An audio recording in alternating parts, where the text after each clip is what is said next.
પ્રાયોજક છે cancer healer centre, a new beginning.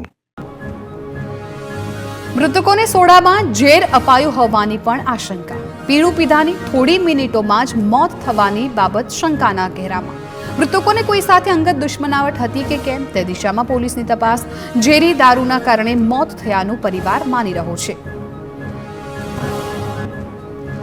Ahmedabad airport પર આવેલી ફ્લાઇટમાં બોમ્બની ધમકી.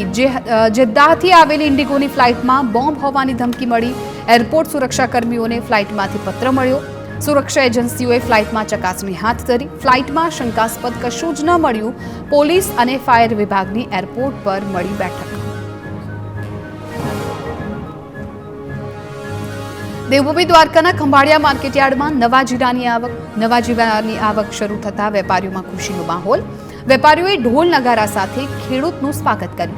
ખેડૂતનું સન્માન કરીને વેપારીઓએ ખરીદ્યું જીરું. હરાજીમાં જીરાના 6,000 રૂપિયા પ્રતિમણથી વધુ ભાવ બોલાયા.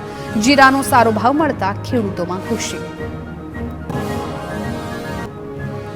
રાજકોટના જસદણમાં CCI સેન્ટર પર ખેડૂતો પાસે રૂપિયા પડાવાતા હોવાનો આરોપ. ટેકાના ભાવે મગફળી વેચવા ગયેલા ખેડૂતનો કડવો અનુભવ થયો.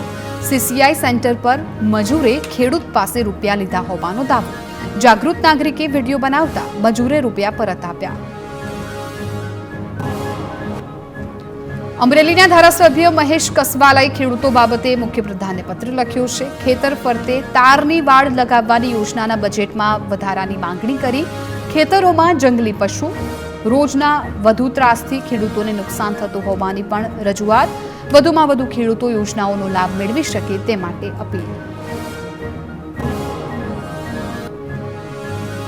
કેન્દ્રીય ગૃહપ્રધાન અમિત શાહ ફરી ગુજરાતના પ્રવાસે આવશે. 15 ફેબ્રુઆરીએ જૂનાગઢની મુલાકાત લેશે. ચાપરડા બ્રહ્માનંદ વિદ્યાધામ ખાતે લોકાર્પણ કાર્યક્રમમાં ઉપસ્થિત રહેશે. સ્થાનિક સ્વરાજની ચૂંટણીના મતદાનના એક દિવસ પહેલા લેશે મુલાકાત. મુખ્યપ્રધાન ભૂપેન્દ્ર પટેલે પરીક્ષા પર ચર્ચાના કાર્યક્રમમાં વિદ્યાર્થીઓને સલાહ આપી. રિઝલ્ટ અંગે ચિંતા ન કરવાની વિદ્યાર્થીઓને જણાવ્યું. તેમણે કહ્યું કે ભણવું જરૂરી છે, રિઝલ્ટ પછીની વાત છે.